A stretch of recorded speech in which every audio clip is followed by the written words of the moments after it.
Hi అండి.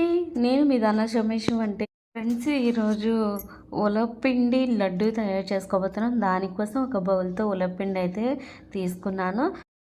ఒక table యాలకుల పొడి కూడా తీసుకున్నాను. పాకం కోసం ఇప్పుడైతే స్టవ్ ఆన్ చేసుకుని ఒక కళాయి అయితే పెట్టుకొని ఒక ఏ గ్లాస్తో ఉలవపిండి తీసుకున్నానో అదే బౌల్తో చక్కెర తీసుకున్నానండి.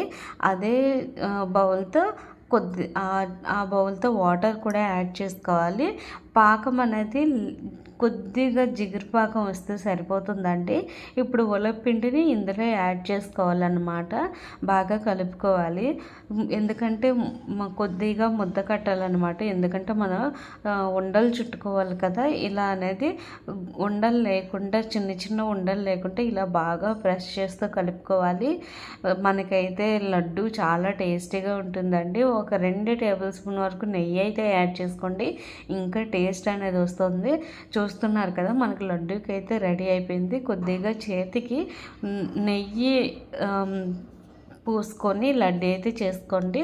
సో ఫైనల్లీ మన ఉలవపిండి ఉలవలు లడ్డు మనకైతే రెడీ అయిపోయింది. ఉలవపిండి చాలా హెల్త్కి మంచిదండి.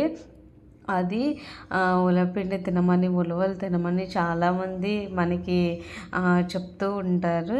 సో ఫైనల్లీ మన ఉలవపిండి లడ్డు అయితే రెడీ అయిపోయింది. Thank you.